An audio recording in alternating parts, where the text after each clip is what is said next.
हर ग्रह और उपग्रह में हमारी पृथ्वी की तरह हालात नहीं होते हैं।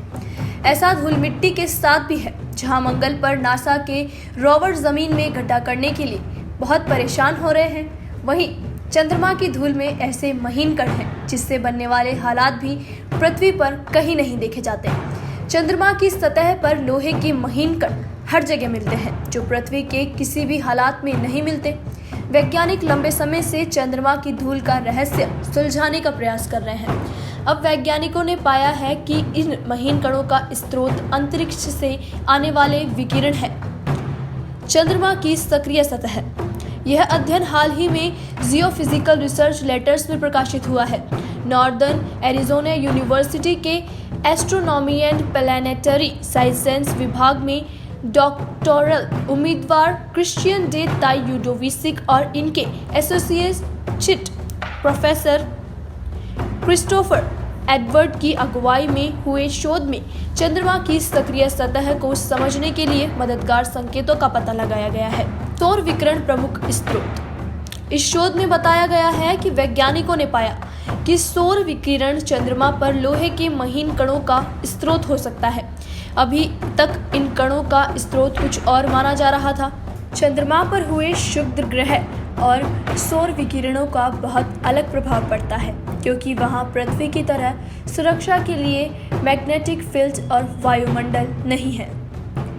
महीन कणों के निर्माण का अध्ययन।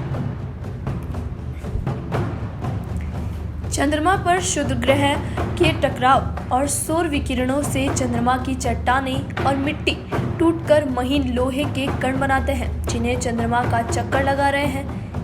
उपग्रहों के उपकरणों से देखा जा सकता है, यह जानने के लिए कि चंद्रमा पर ये महीन कण कितनी जल्दी बनते हैं। शोधकर्ताओं के नासा और जापानी स्पेस एजेंसी जाक्सा के अंतरिक्षयान के आंकड़ों का उपयोग किया। चंद्रमा की धूल वहां पर उतारे गए उपकरणों को खराब कर चुकी है। लोहे के महीन कणों की विशेषताएं। ताई यूडोविसिक ने बताया, हम लंबे समय से सोच रहे थे कि सौर पवनों का चंद्रमा की सतह के विकास पर बहुत कम प्रभाव पड़ा है, जबकि हकीकत में यह लोहे के महीन कणों के उत्पादन का सबसे प्रमुख कारक हो सकता है। चूँकि लोहा बहुत सारी रोशनी अवशोषित करता है, बहुत दूर से ये कण बहुत ही कम मात्रा में पकड़ में आ पाते हैं। यह चंद्रमा पर बदलाव के बड़े संकेतक बन जाते हैं। शोधकर्ताओं को यह जानकर हैरानी हुई कि चंद्रमा की सतह पर महीन कणों का निर्माण उसी दर से होता है जिस दर चंद्रमा से अपोलो अभियान के जरिए लाए नमूनों को विकिरणों से नुकसान हुआ है। इसमें साफ संकेत मिलता है कि सूर्य का उनके निर्माण में ज्यादा असर है। ताई यूडोविसिक का कहना है कि जब उन्होंने अपोलो नमूनों के आंकड़ों और हमारे सैटेलाइट के आंकड़ों को पहली बार एक साथ देखा तो वे चौंक गए। सूर्य से आए विकिरणों के कारण चंद्रमा की मिट्टी काली हो गई है। क्या बदलाव करता है विकिरण? शोधकर्ताओं का कहना है कि सौर विकिरण का चंद्रमा पर सक्रिय बदलाव पर जितना सोचा गया था उससे कई ज्यादा प्रभाव है। विकिरण से केवल वहां की सतह ही काली नहीं हुई, बल्कि इससे वहां कुछ मात्रा में पानी भी बनाया होगा, जो भविष्य में मानव अभियानों के लिए उपयोगी हो सकता है।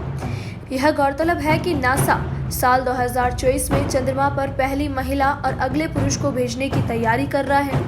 इस लिहाज से सौर विकिरण के वातावरण का अध्ययन और संभावित स्रोत आर्टेमिस अभियान के लिए अहम साबित हो सकते हैं। शोधकर्ताओं का कहना है कि यह अध्ययन मोटे तौर पर चंद्रमा की सतह पर समय के साथ आए बदलावों की झलक देता है।